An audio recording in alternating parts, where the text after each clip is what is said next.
We're looking at chapter 4, States of Consciousness, on page 145. Sleep and wakefulness are both states of consciousness.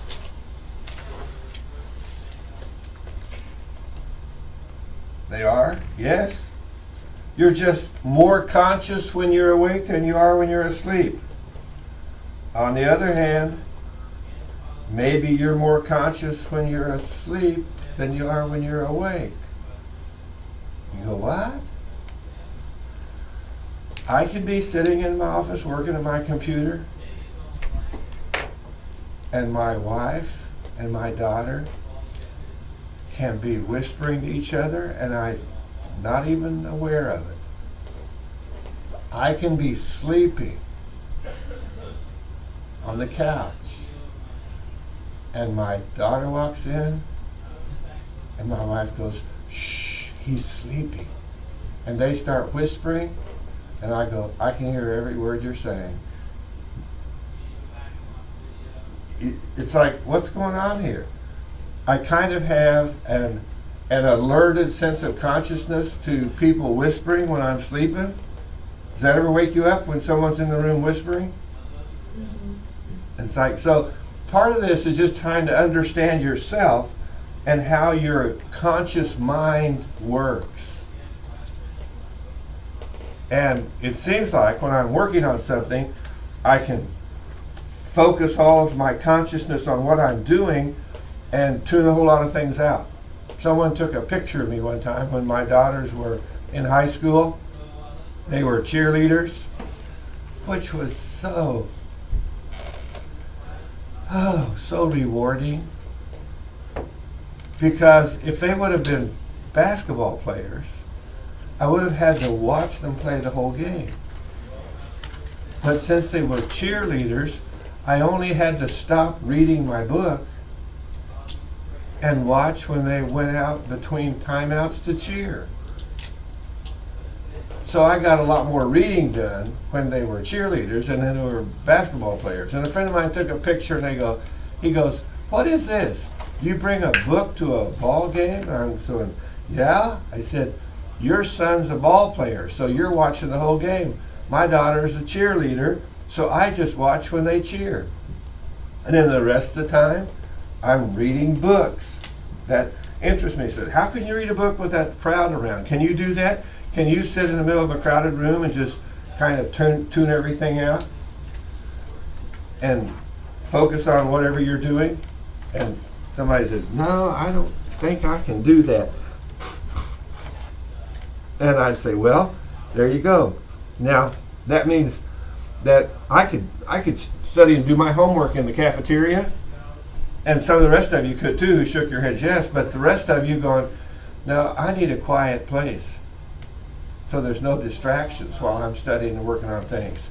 Guess what that place is called? The library. And that's why they have a no talking rule, so that you can go in there and have a quiet, undistracted place to study.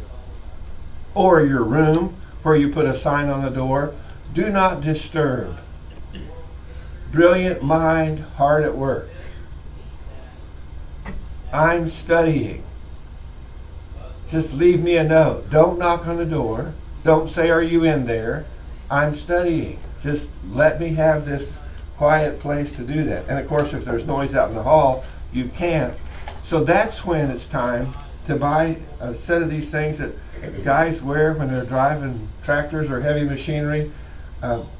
Get a set of those and put them on in your room, and then just block all the noise out so you can focus on your task at hand, and in a sense take all of your conscious effort in your mind and put it in one direction to do something. The two broad groups of consciousness are waking consciousness and altered states of consciousness. Say, what is that? Well, sleeping is one of those altered states, because some stuff happens to us when we fall asleep. But that's why this book has a section in the back on drugs, because people do other things to alter their consciousness. Some altered states, it says, are sleep, daydreaming, dreaming. Is there a difference between a daydream and a dream? Yeah. A dream is something we have at night. Mm-hmm. How many enjoy dreaming at night? Most of the time. Have you figured out what to do in your life to trigger some of the most exciting dreams you could ever have? Not yet. For me, all I have to do is eat a pizza with a whole bunch of crazy toppings on it. And wow, I fly around the world doing all kinds of things. So anytime I want to spend a lot of time dreaming at night, I just get some weird toppings on pizza and eat a bunch of it. I don't know why it has that effect on me, but it does. So if I want a quiet, peaceful night without any kinds of things going on, then I just stay away from pizza. One time, someone suggested to me that, you could solve your problem with allergies by using Flonase. And so I bought some and squirted it in my nose. I went to sleep that night. I was flying around the world fighting demons. I mean, wearing myself out. And I'm going, what is this all about? I didn't need to eat pizza. And then the next night I shot some more in my nose and same kind of thing. And I'm going, whoa, guess what else will send me into another world going crazy? Flonase. And I said, throw that stuff away. I don't need that. And again, hey, if I want an altered state of consciousness, just go buy some Flonase and squirt it up my nose at night, and it'll send me crazy. And it's just like, and somehow, I don't know if I got a good night's sleep, but somehow I feel like when I'm doing that much activity at night, I don't get a good night's sleep. And so I said, then I just need to get rid of this stuff and not use it because it doesn't work for me. Daydreaming, I think most of us call daydreaming letting our mind wander. Mm-hmm. Like you're sitting in a class. This is the beauty of this new technology. You're sitting in class and all of a sudden, when I came in today, the blinds were all open. And I closed them. I know. Why don't we open those blinds and let all that sun come pouring in here? As well, daydream staring out the window. Because it'll distract you from what I'm trying to say to you. And before you know it, you're looking out there and your mind is wandering off somewhere. And the next thing you know, 15 minutes have gone by and you don't know what I said, but you were daydreaming until I could kind of see a little bit of daydreaming going on, and I called your name. And have we all learned to do this? Would you repeat the question, please? And so I repeat the question, and you go, because during the last 15 minutes, you were daydreaming. Your mind was wandering somewhere to a place that is more pleasant than being in here listening to me talk about this stuff.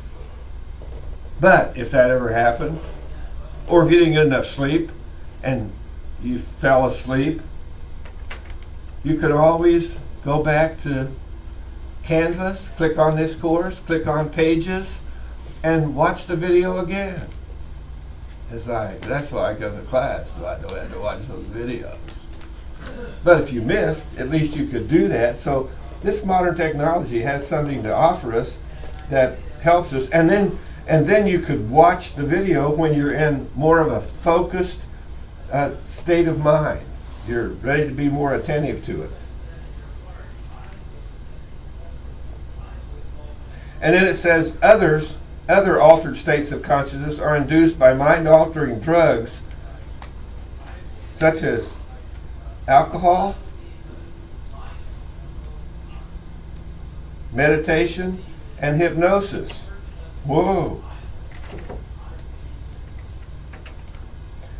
If alcohol alters our state of consciousness, does caffeine alter our state of consciousness? Yeah. Yes.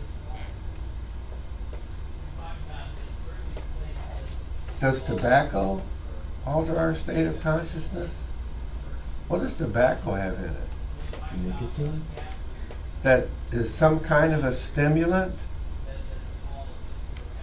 Well, we'll talk about that as we get toward the end of the chapter.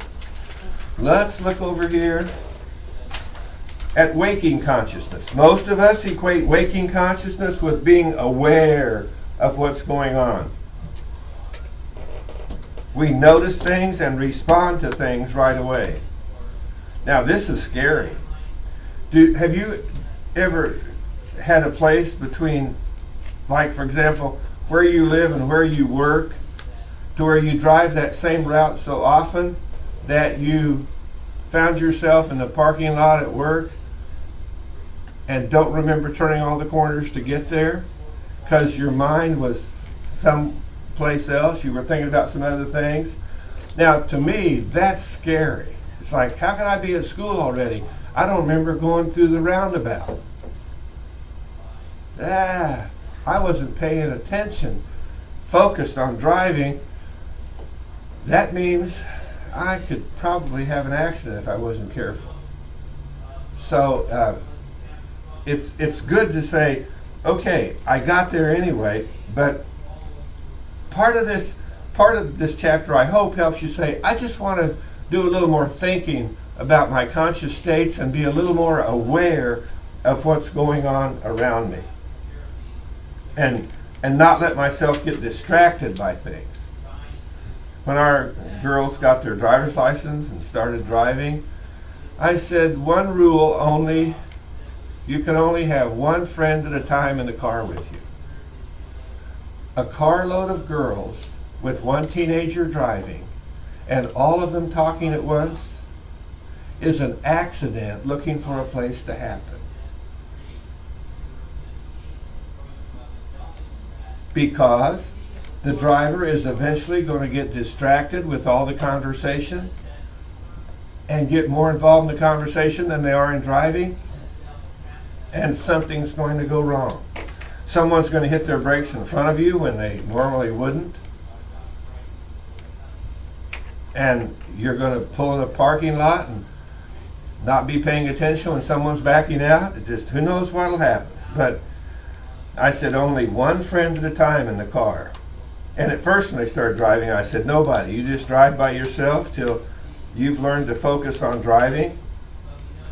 And then what did your generation, when you started driving, what did you have with you that your parents said, do not answer that while you're driving? Your cell phone? Mm-hmm. Were you told that you put that thing on mute? If you feel compelled to answer it, were you told, pull off the road, stop the car, and then answer it? How many of you have friends who had accidents because they were distracted with their phone? 1, 2, 3, 4. What does that tell you? That it's just not a healthy thing. That the phone rings, they'll call back, whoever it was. You don't have to answer it right away. Wait till you get someplace where you can stop.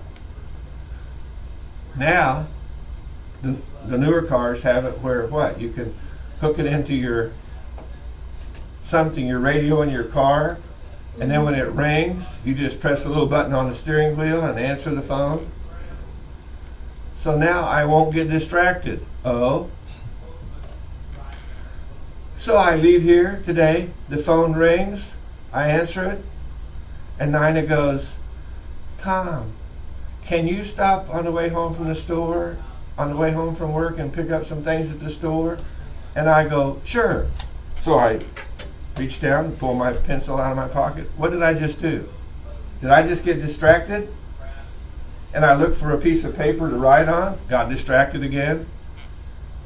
Take your eyes off the road, and you'll probably be over the center line or off the edge of the road before you realize it. So having that mechanism on the wheel, okay, but in fact, I said to my wife one time, okay, when I get to the store, I'll call you back, and when I'm in the parking lot, then I'll write down the list of stuff you want. Well, can't I just give it to you and then you remember it? So now I'm driving while I'm trying to do what? Rehearse the list of stuff she gave me. Another time to be distracted. And distraction causes accidents when you're driving a car. It's just that simple. And about half of you say you have friends who had accidents from being distracted. And of course now I teach mathematics, so here's another dimension that I deal with. Mathematically, it's been a long time since I've had an accident. So, you know what that means? I've driven so many miles without having an accident that I'm an accident looking for a place to happen. Because the probability of having one is going to catch up with me. So, when I'm taking my grandson home from school and we stop at Taco Bell to get something, we pull in the parking lot, and some teenager, not paying attention, backed out right in front of us. I hit the brake. I go, whoa, that was almost an accident. I thought, aha, does that count for the one that I would have had if I wouldn't have been paying attention? And I said to my grandson, in fact, when my grandson rides with me, I'm trying to do all this stuff right and talk to him about what you have to watch out for when you're driving. So when he starts driving in January, he won't have an accident right away.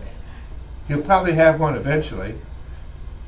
How many have had an accident in your car? One. The rest of you haven't? I had an accident when I was a teenager. Made a lasting impression, doesn't it, Candace? You say, I'm going to be much more careful now.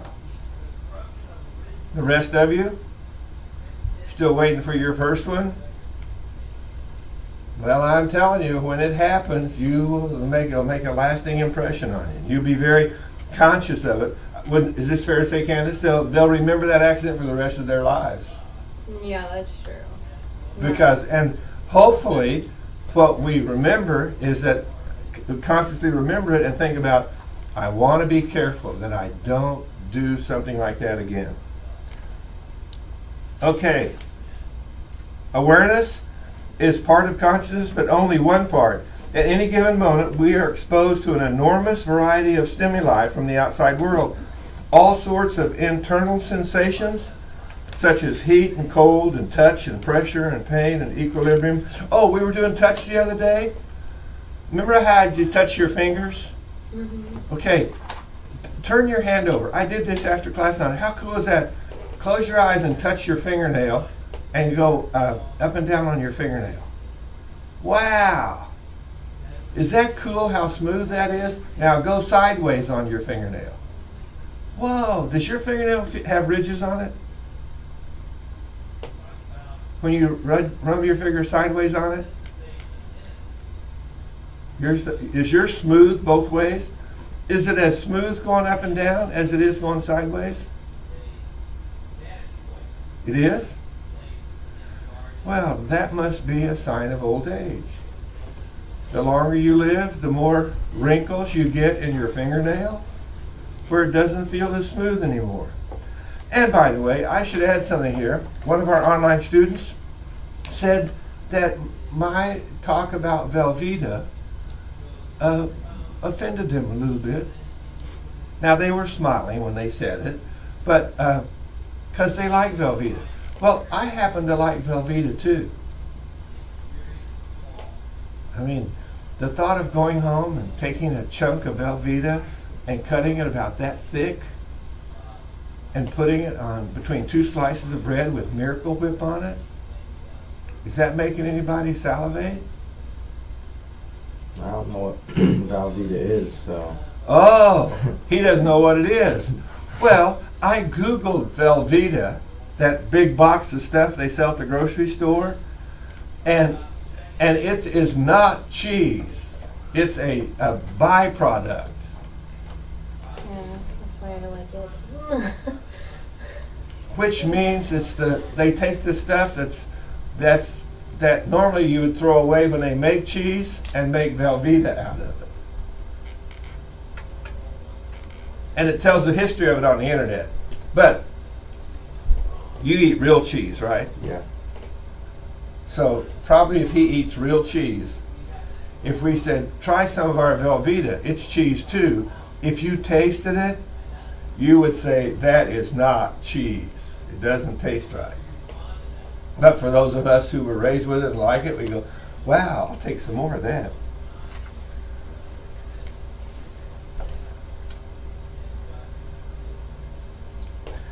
Even, it says on page 146, even when we are fully awake and alert,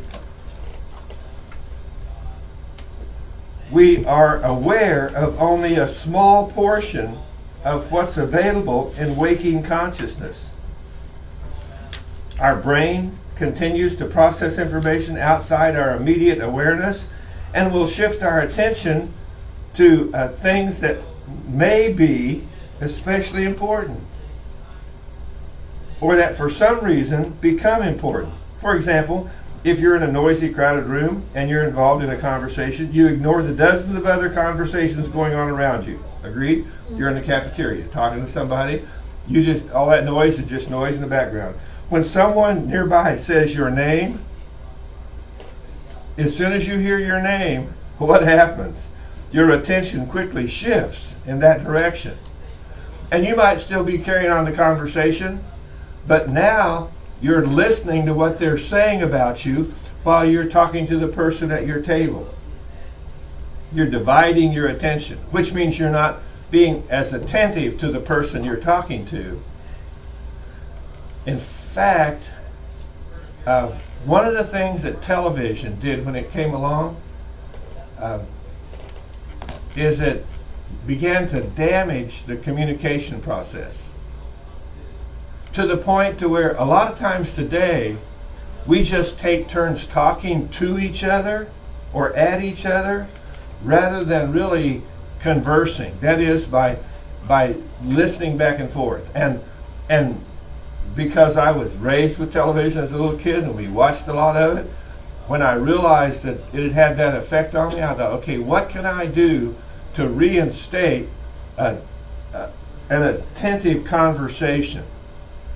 And basically, one of the mechanisms I found, and you can do research to find this kind of information, is that when you say something to me, I repeat back what you said to me and say, did I hear you say da-da-da-da-da-da? And you say, yes. Say, well, if that's the case then, and if I'm listening well enough to repeat back to you what you said to me, then I know that I'm enhancing the attentiveness that I'm giving to our conversation.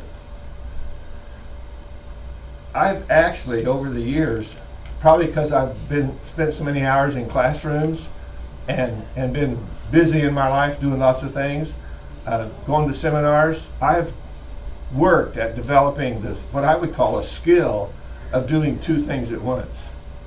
Like I can go to a seminar where the guy talking tells lots of stories, and entertains in between giving us the gist of what he's talking about. So I can take a book and read the book and still listen enough to pick up on the main points and write down his main points while he's talking. And so when I got married, I said to my wife, I can listen to you and carry on a conversation and read the paper at the same time. Or read a news magazine. Any idea what my wife said to me? I gotta guess. Guess, Candace. Bull honky. She said, no, you can't. And I said, yes, I can. And then I proceeded to prove it to her. I said, talk to me while I'm reading this page in the magazine, and at the end of this page, I'll rehearse back to you the conversation we had. And she did, and I rehearsed it back to her, and she said, okay, you could read the page and tell me what I was saying, but you still weren't talking to me. You weren't listening. And then I had to find a new definition for listening. This is important. You'll want to get this down. When a woman says to you, you're not listening to me, what that means is you're not maintaining eye contact while she's talking to you and going like this. Not that you're agreeing with her. I mean, that's what we do when we talk to somebody, right? But you're affirming her that I hear what you're saying and I'm listening and I'm giving you my undivided attention. I'm just telling you, if you don't do that, you'll get in trouble. And if you do that, the girls will think you're wonderful. Because you just listen when other people don't. And so I learned something about conversing in terms of the attention that you give to it. Okay. On page 147, the stream of consciousness. According to this chapter 3, sensation and perception, it talks about it says that the theory is, I'm glad they call it a theory. The theory holds that individual pieces of information received from the various sensory modes are first forwarded to specific areas on the cerebral cortex, where they're analyzed and processed as the elements of our perceptual experience. At the same time, the thalamus, deep in the center of the brain, is sweeping or scanning all these centers at a rate of 40 times per second. Each sweep results in a single image or moment of consciousness. According to this theory, consciousness represents a dialogue between the thalamus and the cerebral cortex. Now, let's just stop and do a little bit of this, okay? Right now, while I'm talking to you, I'm hearing two other pieces of information. I hear this projector going, and I hear someone talking across the hall. And while I was reading that, I was doing this on purpose, just to see how this works. While I was reading that paragraph to you, I was thinking not about the projector. To think about three things was more than I could handle, but I was thinking about the person across the hall talking, and while I was reading, I thought, yep, that's why my door's closed, because I propped it open when I came in, which is my habit or my routine. And then I realized, no, there's a class across the hall, and I think his door is open, and if I leave mine open, then it's going to distract me. So I close it. I can still hear his voice, but it's faint enough where it's not a distraction. But if I could, so I just hear the noise of his voice. I'm not tuning into the words he's saying. If I had my door open and I could tune into what he's saying, I would be inclined to want to listen to his theological discussion, just out of curiosity, while I'm trying to focus on talking to you about psychology. So I sat here while I was reading that, and the other track of my mind was saying, yep, and I hear his voice, and that's why my door's shut, so it won't distract me. And I could have that thought and keep right on going here, because it was like a faint enough thought where it wasn't interfering with me reading this. But it could be that while I was reading that and I was having those thoughts, I was just running the words through my eyes, through my brain, through my mouth, and not really thinking about them. You follow what I'm talking about? Yeah. Oh, I can read a chapter. You have to read a chapter what, at least a chapter a week and sometimes a chapter and a half a week. You say, yeah, I could read that chapter and just very quickly run all those words through my brain. Then at the end of the chapter, it's like, so can you write a one-page summary now? Single-spaced? No, I think I'm going to have to go back and look at it again and extract some interesting bits of information that I type up on a one-page summary. And writing your summary takes more attention, focused attention, than just reading the book, reading the pages.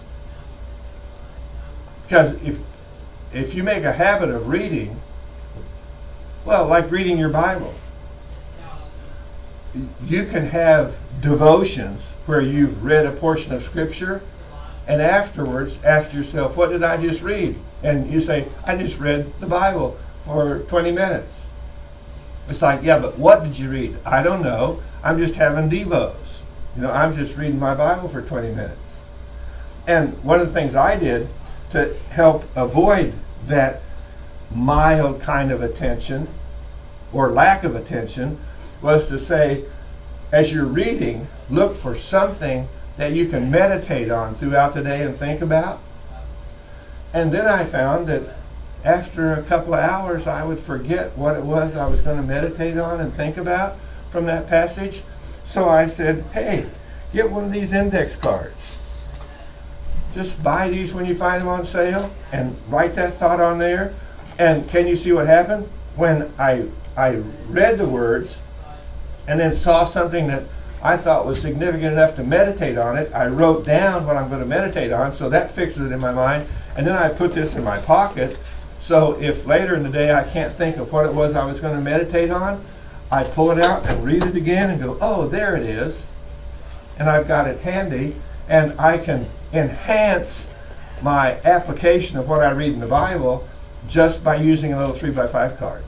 And then when somebody says, what do you keep pulling it out and reading it for? It's like, oh, this morning I was reading in the Bible this, and this particular part of it really stood out to me, so I wrote it down so I could think about it all day. And then somebody says, what is it you're trying to think about all day? And so I share with them what I learned from Scripture. They go, well, that's pretty cool. I said, I know, that's why I wrote it down. La, la, la. So if you don't have pockets, then what could you do? In fact, all of my shirts have pockets. I bought one once. I mean, when you pay 50 cents for it at the thrift store, you don't always check them out completely. I actually bought a shirt one time. I couldn't believe it. It would have made a nice shirt to wear to school. The problem is that I got it home and put it on to make sure it fit, and I'm going, there's no pocket. Who makes a shirt for a guy without a pocket? I even make sure when I buy t-shirts they have pockets, because I want to put these cards in there, because I use these cards for all kinds of things. So I just gave it away. Only paid 50 cents for it, so it didn't matter. Okay, another theory on page 147 is one popularized by Sigmund Freud.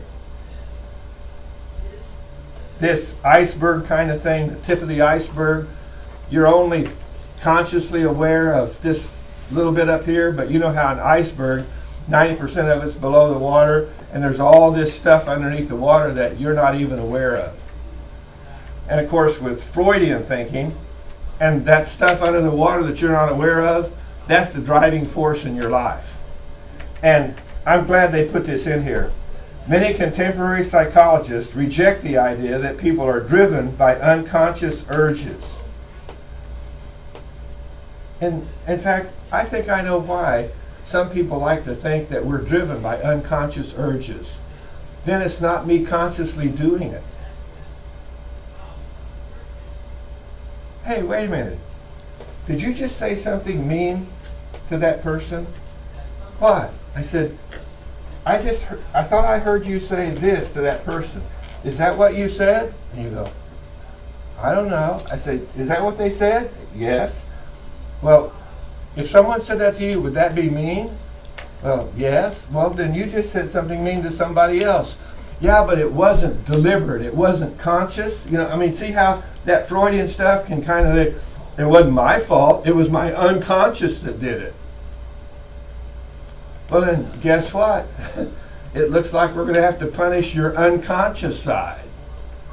And that's why I'm glad that these many contemporary psychologists reject the idea that we're driven by these unconscious urges. They prefer to use the term non-conscious. In fact, that would be somebody who's saying things without thinking about it, without thinking about the implications. Your mother says, "Would you like to help with the dishes after you've had a nice meal at your house?" And what do you say?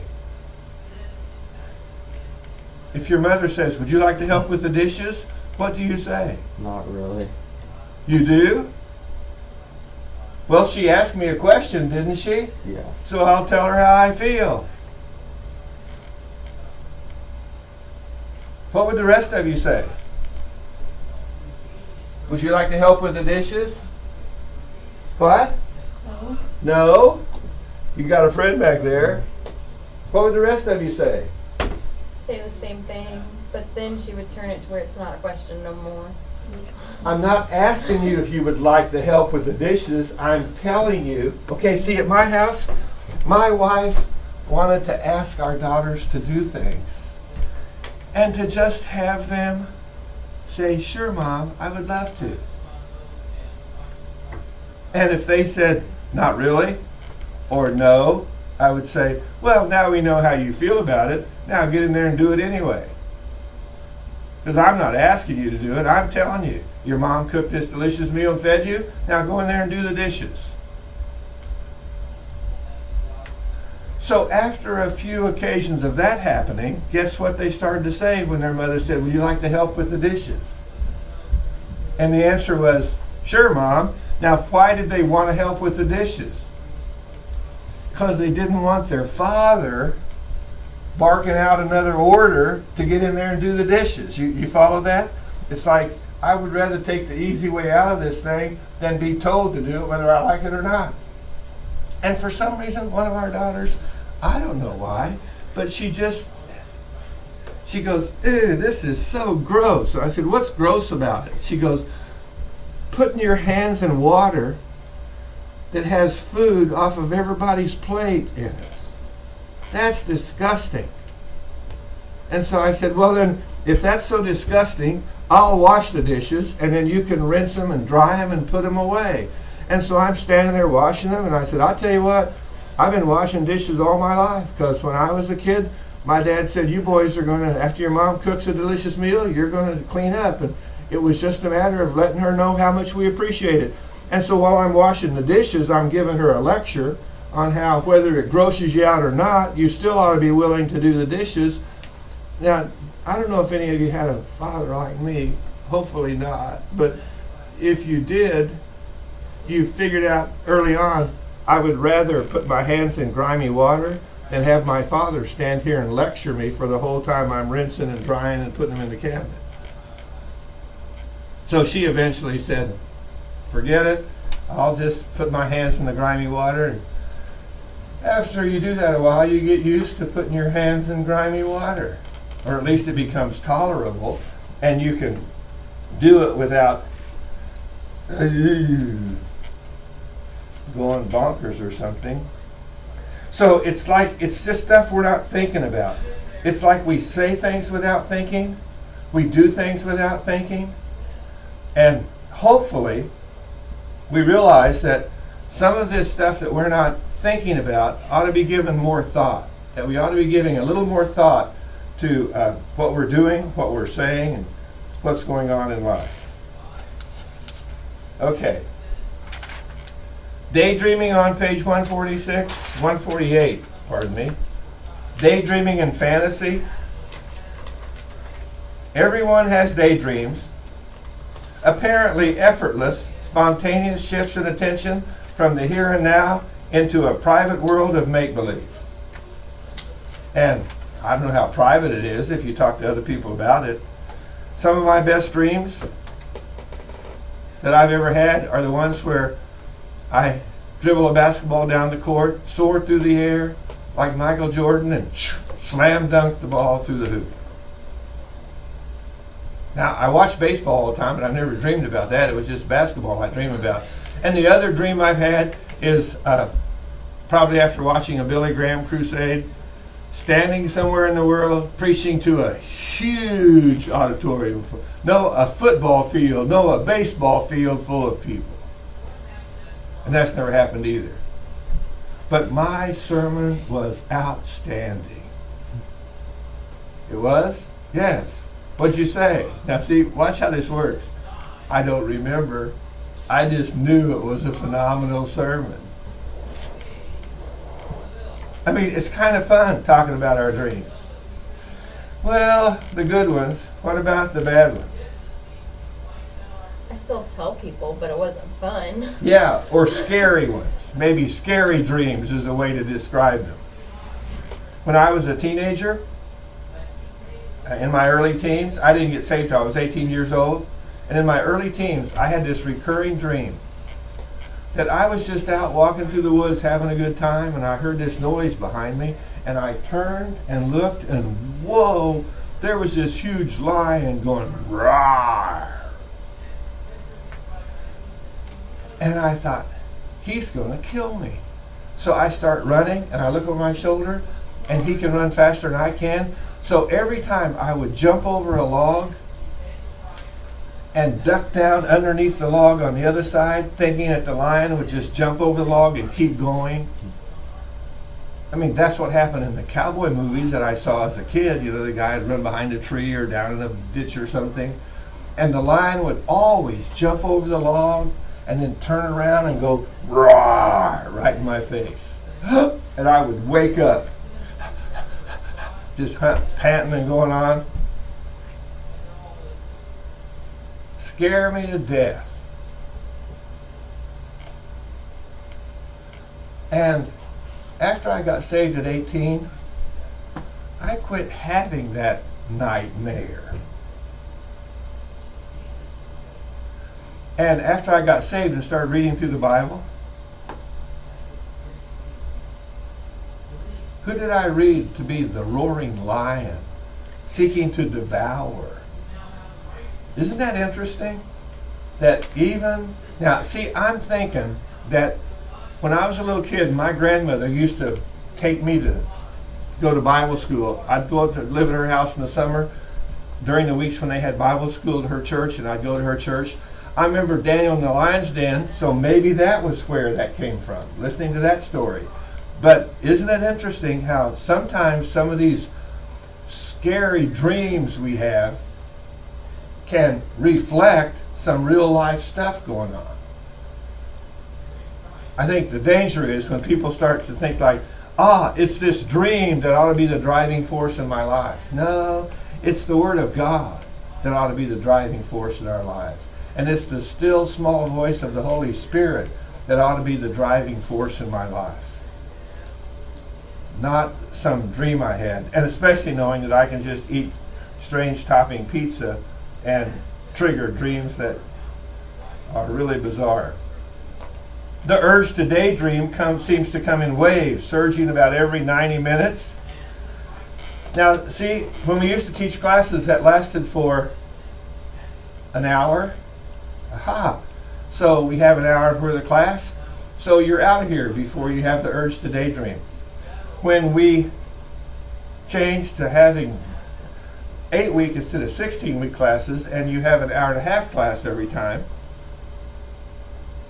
then what happened? Whoops.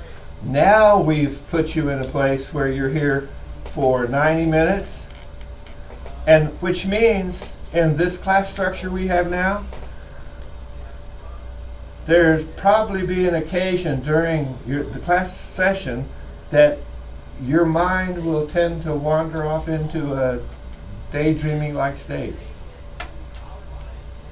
Now, see, that might bother some other professor that happens because they think, why aren't they paying attention? But if they were to say to me, why don't people pay attention for the whole 90 minutes? And I'm going, well, on page 148 in our general psychology textbook, you want to borrow mine and read it, it'll tell you how people tend to have an urge to daydream about every 90 minutes.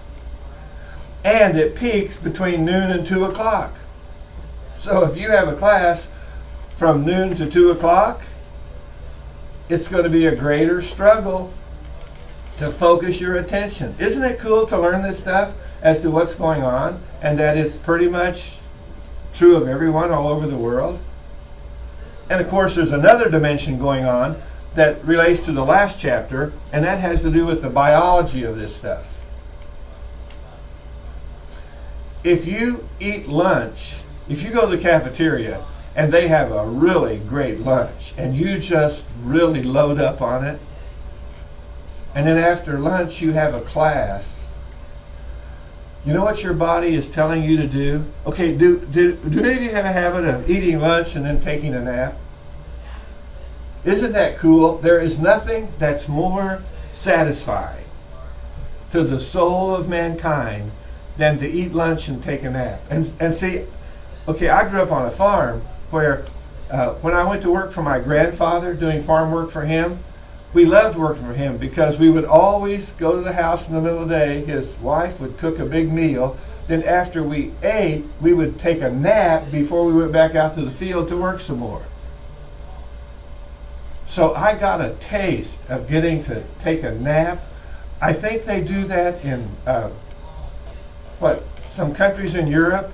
They call it a siesta, that you take a long enough break for lunch to where you can actually eat and get a little bit of a nap in. The idea is that your body wants to digest that food you just put in your stomach. If the body doesn't go to work digesting that food, your body's 98.6 degrees, that food will just sit there and rot if your body doesn't digest it. So you're sitting in a class where you're trying to pay attention, but what is your body saying? If I focus all the energy on you getting something out of this class, that food's going to rot. So we're going to focus on digesting the food rather than listening to the lecture, because that's a priority with the body. So that means you're going to be sleepy after lunch. I've gone to tons of seminars in my life, and the seminar goes in the morning, we break for lunch, and everybody goes out and gets something good to eat and comes back. And in the afternoon, I look around and everybody's nodding off, nodding off, nodding off. It's like, well, why aren't you nodding off? Well, I decided some years ago that life could be more efficient for me if I ate breakfast and then ate again when I got home after work. So I just wouldn't eat lunch. I might have some cheese and crackers or a little bit of fruit or something, just something to keep me from my stomach from growling in the middle of the day, but not enough to just make my body want to shut down and digest food for the whole afternoon. So in the afternoon, while my mind's still alert, taking notes, the people around me are just nodding off and then being embarrassed because they're falling asleep, because it's really interesting, they just can't stay awake. So understand that consuming food, right, a lot of food, you say, well, what can I do about it? Because the cafeteria is closed after class is over. I don't know. Could you have them pack you a lunch in a styrofoam container and then put it in the microwave? You go, gross. That would be awful. Well, then I guess you'll just have to learn to eat and listen to a lecture. And the beauty of it is what? If you fall asleep and miss something, you just go back to pages where everybody uploads the videos and watch it again to get the stuff that you missed. But be aware of this natural inclination to daydream.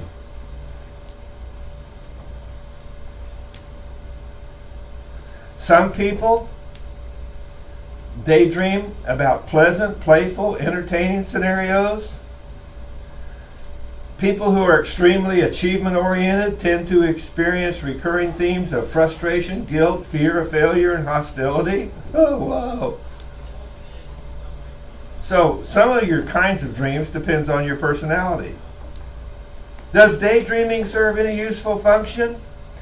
Well, some psychologists say it's nothing more than a retreat from the real world, which isn't such a bad idea. When the world is as ugly as it is today, a little retreat from the ugliness of this world is a pleasant experience. Other psychologists stress the positive value of daydreaming. It may provide a refreshing break from a stressful day and serve to remind us of neglected personal needs. Freudians view daydreaming as a harmless way of working through hostile feelings or satisfying guilty desires. Oh, so if you dream about beating somebody up, then you won't be as inclined to beat them up in the real world. Cognitive psychologists emphasize that daydreaming can build problem solving and interpersonal skills. You go, what? Have you ever tried to figure out what to do about some dilemma in life and gone to bed at night and had a dream about it, and the next day got up and tried some of the stuff you dreamed about and it worked? Oh, you haven't? Well, sometimes, in fact, watch this, to show you how this is commonplace in the world. You're trying to figure something out. You're trying to make something work. Have you ever heard someone say this, some older person? Well, sleep on it, and we'll work on it again tomorrow. Because they've had experience with going to sleep, and in the dreaming process, figuring out some possible solutions to their problem. Well, daydreaming can do that same kind of thing. In other words, you could be working on something in the morning and then sit there eating lunch, and while you're eating lunch, your mind wanders and you say, oh, when I get through eating lunch and take my little nap, then I'll go try that and see if it works. But you might want to write it down, because it could be you'll forget it rather quickly. And these are all theories. See, it's just theories of why this happens. And I think the beauty of it is that God created us with these capacities, and what we're doing as psychological scientists is trying to study it and understand it and describe it and define it. And then the fifth idea is that daydreaming and fantasy may provide welcome relief from unpleasant reality and reduce internal tension and external aggression. So again, it could be that these flights of fantasy can tone us down a little bit so we're not so hyper with the people around us. Sleep. Do you remember how much sleep I said you should have? Generally, they say a third of the day, a third of your 24 hours should be spent sleeping, and the other 2/3 spent doing productive things. So that's not a bad trade-off. That would be, what, 24 divided by 3 is 8.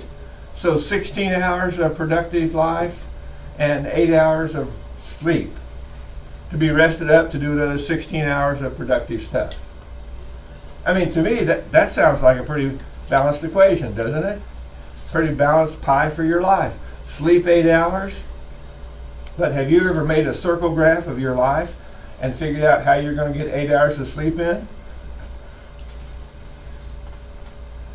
I mean, if you're going to get up at 7 o'clock in the morning, then when do you need to go to bed to get 8 hours of sleep? Back it up from 7, 11, right? So if I want to get 8 hours of sleep, I need to be asleep at 11 o'clock.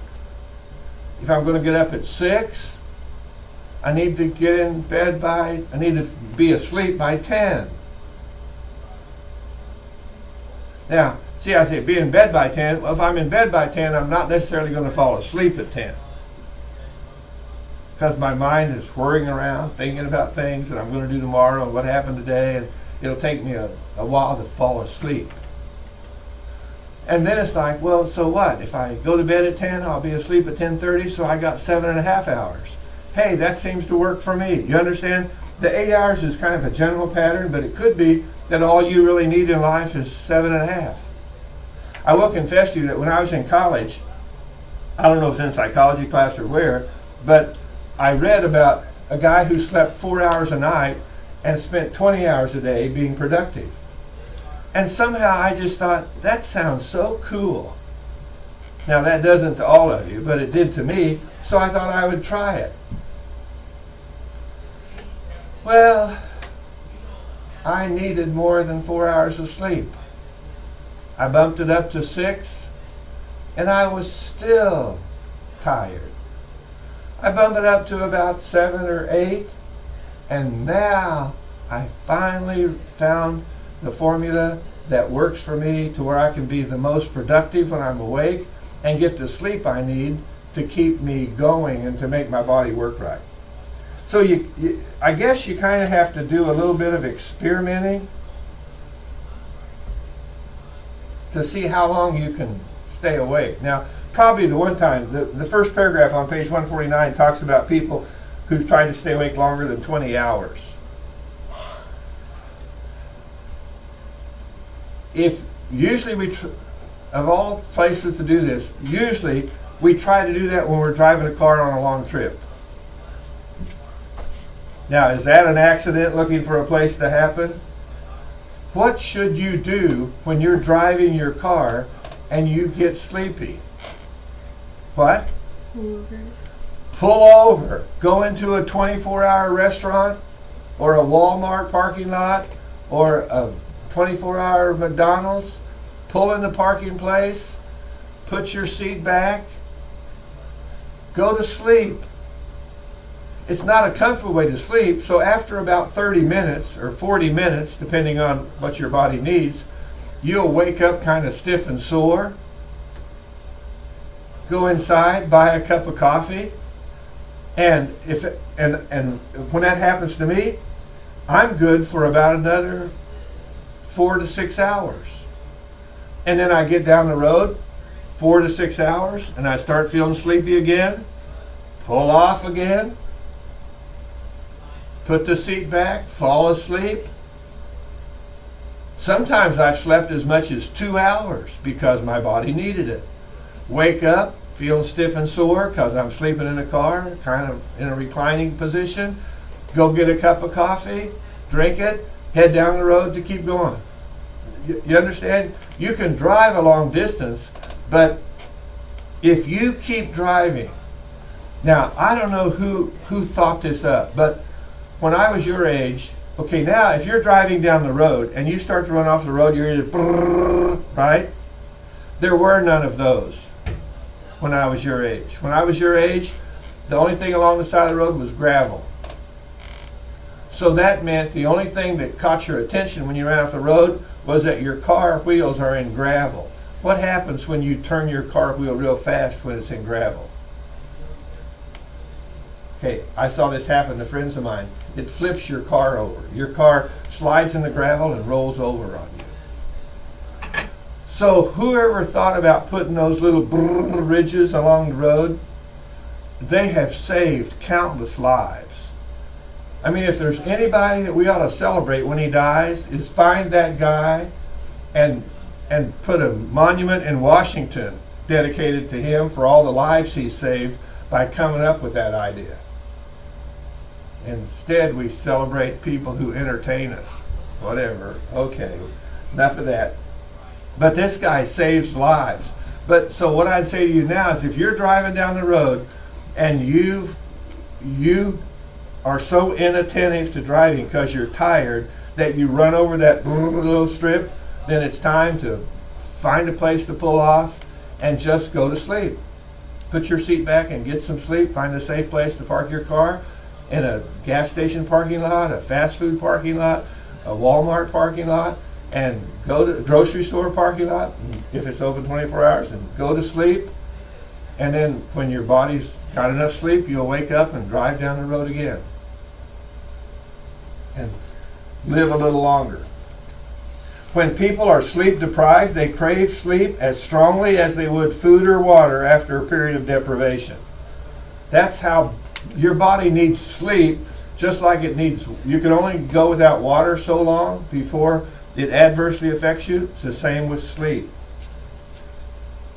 So be careful. Nobody knows exactly why we need sleep. It says at the bottom of the page. Evolutionary psychologists see it as an adaptive mechanism that evolved to allow organisms to conserve and restore energy. Now, see, if it's, okay, so that means the first man didn't sleep at all. And then all of a sudden he got tired and said, I think I need to sleep once in a while. And then eventually he developed this circadian rhythm where he sleeps about 8 hours a day. See, to me, that is so dumb. Why not just say, when God created Adam, he created him with a need for sleep, so his body could restore itself and get rested up for another day's work. And it seemed like that every day he walked with God in the cool of the day. Was that when he got up in the morning or before he went to bed at night? But page 151 talks about your circadian cycles, your rhythms of sleep. The human biological clock is, on page 151, is governed by a tiny cluster of neurons in the lower region of the hypothalamus. There we are, back from chapter 3, or 2, chapter 2. The level of hormone epinephrine, which causes the body to go on alert, reaches a peak in the late morning hours and then steadily declines until around midnight, when it suddenly drops to a very low level and remains there until morning. So your body is already secreting hormones that say, time to get up in the morning and hit the road. And then as it depletes over the day, and you get to the end of the day and it's time to go to sleep. The biological clock is self-sustaining and continues to function, at least for short periods of time, in the absence of any external cues to the cycle of day and night. Who lives without the cycle of day and night? The guys in the space station, right? Because they're zooming around, watching the sun come up so many times. So their bodies kind of just naturally develop a certain circadian rhythm. And it says that most of us have a unique rhythm of sleep, but they're all very similar and come to pretty much about the same time. Under normal, on page 152, under normal environmental conditions, our body clocks reset themselves to match prevailing cycles of light and dark. Now that to me is interesting. So when the sun goes down, it's probably time for me to start preparing to go to sleep. And when the sun comes up, it's time to get up and go to work. But you say, well, the amount of daylight varies. Yes, it does. It depends on where you live. And if you live up the North Pole, then you've got a whole different thing going on up there. But basically, for most of us, it has to do with the sunlight and the darkness. When it's dark, sleep. When it's light, you get out there. Which means most of the world could live without lights, because you wouldn't need them. When it got too dark to do things, you'd go to sleep. And then start working on it again the next day when it got light. And by the time it was light, you'd be ready to wake up and go again. The exposure to bright lights after dark in our homes and offices and other locations suppress our natural response to changes in the light cycle. So we've altered that by all these bright lights. And in fact, do any of you have a bedroom where you sleep and the light comes in through the window and wakes you up in the morning? So when the seasons change, it messes with you?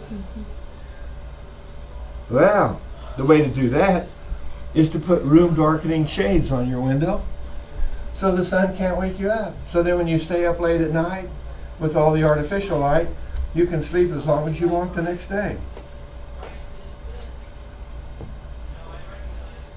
We rarely, in the middle of page 152, we rarely notice circadian rhythms until they're disturbed. And jet lag is a familiar example. Travelers who cross several time zones in one day feel out of sorts for several days. The reason for jet lag is not so much lack of sleep as desynchronization, that I've disrupted my circadian cycles.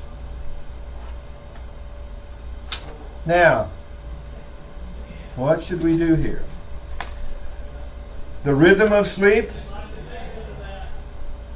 Almost everyone goes through the same stages of sleep, marked by characteristics patterns of brain waves, muscular activity, blood pressure, and body temperature. So there's all these biological things going on when we're sleeping. Going to sleep means losing awareness and failing to respond to a stimulus that would produce a response in the waking state. But even when we're sleeping, we're kind of tuned in to there's certain stimuli that will bring us out of it in a hurry. Like I said, if my wife and daughter are whispering, it'll wake me up in a heartbeat. If they talk in a normal tone of voice, it won't wake me up. But if they start to whisper, I don't know why, it just does. It just wakes me up. And I tell them that, but they still whisper. And on page 153, it talks about the stages. Stage 1 usually lasts only a few moments. We're easily aroused at this stage, and once awake, we may be unaware of having slept at all. Stage 2 and 3 are characterized by progressively deeper sleep. It's hard to awaken you, and you don't respond to stimuli such as noise or lights. Heart rate, blood pressure, and temperature continue to drop. Stage 4, on page 154, the brain emits very low delta waves. And then REM sleep, the rapid eye movement stage, is distinguished from all other stages of sleep because it's when our eyes are darting around and there's all kinds of things going on. That's why it's called rapid eye movement. And the first stage of REM sleep is about 10 minutes, followed by stages 2, 3, and 4 of non-REM sleep. So when you're sleeping, you see how even your sleep runs through, and there's some pictures at the bottom, your sleep is running through cycles. That's why you can't say, oh, if I need 8 hours of sleep a night, I'll sleep 4 hours here and 4 hours here. It just won't work because you need that 8 hours of continuity, or 7, or whatever your body needs, to keep you going. I found an internet site that said managing your inner body clock.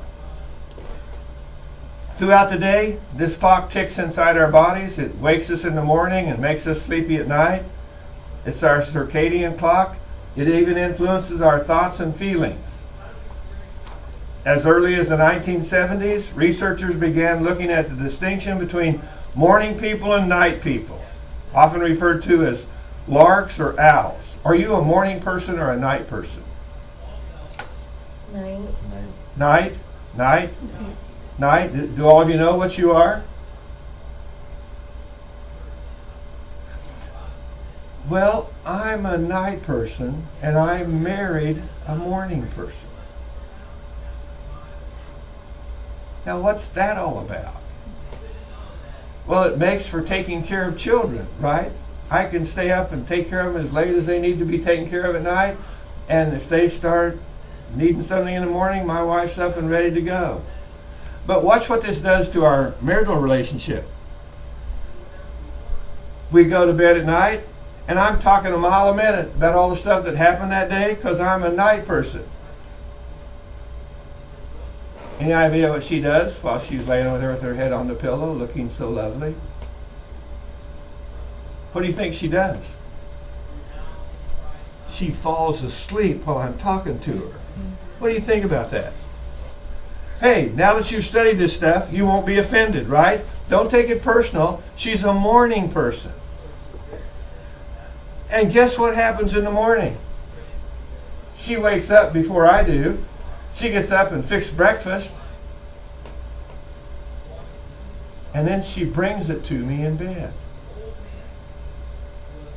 Is that disgusting?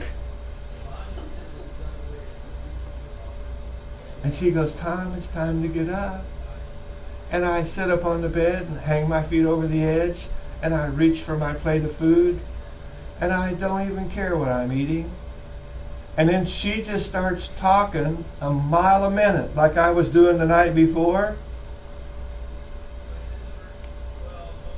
And what I really want to say is a little peace and quiet would go a long way. But I say, no, this is the woman God gave me. Dwell with her according to knowledge. She's a morning person. You're a night person. Just go ahead and let her talk.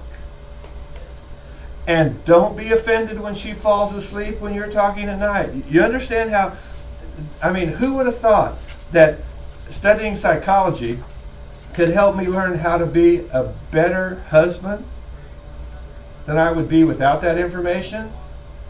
Because I didn't know enough to know that, I'm convinced a lot of married couples take offense at a lot of things that are just part of the way God made us. They just need to get a book and read it and learn about this stuff. Sleep talking, sleepwalking, and nightmares. We've talked about those a little bit. Insomnia, apnea, narcolepsy. Whoa. These are sleep diseases or something, or sleep afflictions, or things that keep us from getting enough sleep. And if you know somebody who suffers from one of those, it's serious stuff.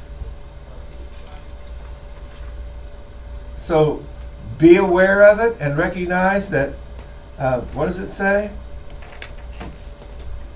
In the U.S. population was about 281 million when this book was written, and sleep disorders affect about 10 or 12 million people.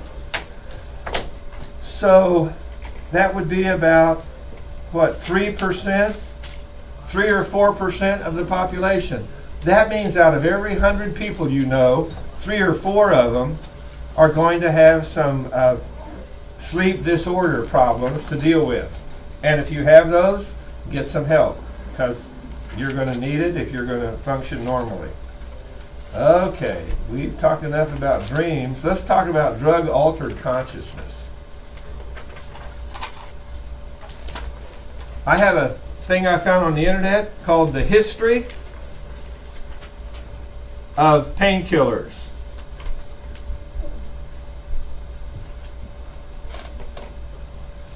In the 16th century, opium prepared in an alcoholic solution was used as a painkiller. During the Civil War, opium was used as a painkiller for Civil War soldiers, and many of them became addicted. Well, that's what happened there. There we go. Let's pop down here and click on this. And let's type in drug use. Let's delete this. Among. And look what it gives me. I started to type in drug use among teenagers. But I didn't have to, because when I got this far, look what pops up on the screen. So I go down here and click on drug use among teens. And what do I find? Now, most of you know, don't you, that the things you find first are the ones that are most often visited.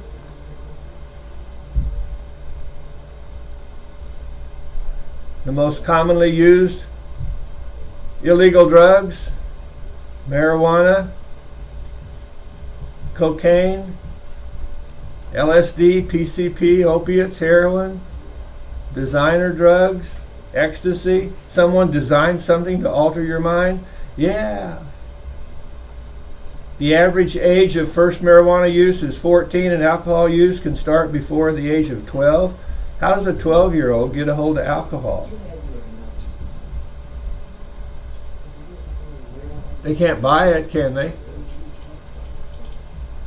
Does this surprise you? That often people who drink think it's funny to give alcohol to little children, and it messes up their brains and messes up their lives. I'm looking for one I found, if I can find it again, at home. Ah, there it is. Addiction Center.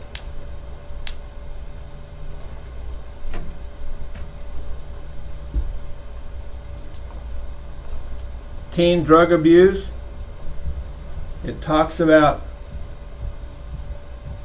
has long-term cognitive and behavioral effects. Do you know that from knowing the kids at school who do drugs, or the kids in your community who do drugs? Can you tell they're just a little bit weird? Years ago, when I was a high school principal in a Christian school, a student who was expelled for doing drugs came back to visit one day, and his old classmates saw him and were visiting with him. And when he left, a couple of them started to cry, and I said, "What's wrong?" And they said, "If you would have known him when he was here in school before he started doing drugs, he was very sharp. He was a brilliant student. But the drugs had just pretty much fried his brain, and he couldn't hardly even carry on a conversation." It was just tragic.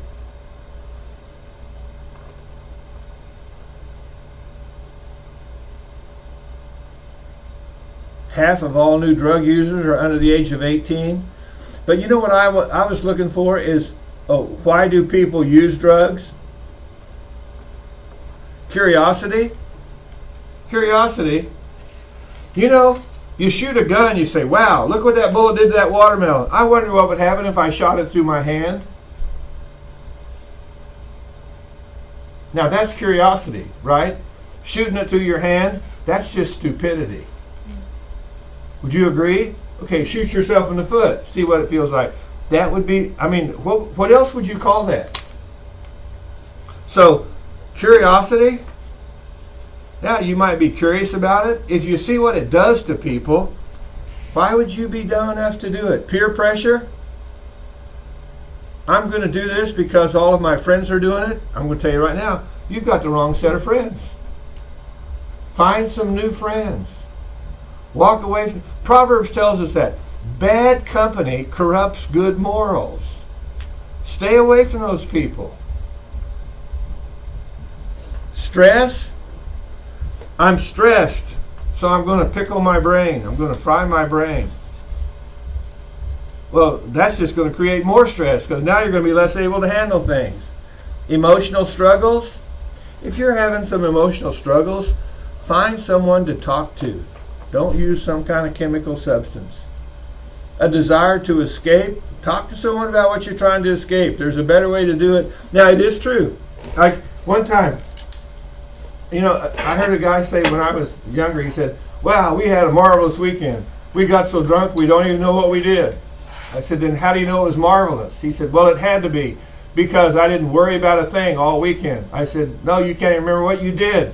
He goes, "Yeah, but I didn't worry about anything either." And I thought, you mean to say his life is so full of worry and stress that he looks to make himself consume something, poison, that will make him unconscious of what he did over the weekend? But then I thought, if I didn't know Christ as my Savior, and if I didn't have God to go to handle the pressures of life, maybe I would be inclined to do that too. You follow the thinking? Don't we sometimes take for granted all the help that God gives us on a regular basis? Just like we take for granted all He does for us physically, I think we take for granted all He does for us spiritually. How old were you when you became a Christian? I was 18. How old were the rest of you? 17. 17? You were so young you don't remember? How many became Christians before you ever got to school in the first place, before you ever made it to first grade? 1. How many became Christians during grade school age? 1, 2, 3, 4. Do you remember? You say, well, vaguely, but I'm not sure. During your teenage years. Candace would have been during her teenage years. It's like, whoa. Where would we be? Where would I be without the Lord? We'd be in a mess. That's where we'd be. And that helps you understand why some of these people do these things. Oh, I found one website called betterhealth.vic.gov.au. I bet that's Australia. Somebody in Australia put on the internet, there's no evidence to support the theory that using cannabis will automatically lead to using other drugs. So what do you think I put? Does using cannabis lead to using other drugs? I Googled that, and everybody said there's a huge correlation between using cannabis and using other drugs. But correlation is not causation, right? So even though they correlate, the guy in Australia has made a scientifically accurate statement, but what's the impression he gives by what he says? That it's okay. I mean, can you see it leaves the impression, hey, it's okay to use pot because it won't lead to other things, when in fact that isn't necessarily true. What he said was, there's no scientific evidence to support that, that it's causal. It's correlational, everybody knows that, but is it causal? And of course, some people say, the root cause is all of this other stuff that we were just looking at, causes. The root causes are these other things, but once they start using alcohol or cigarettes or pot, then it takes more of it to get the same relief from whatever caused them to do it. And so they just keep doing more and more and more.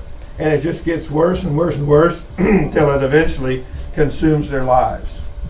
Well, there you go. Time to quit. Turn this off. Turn this off.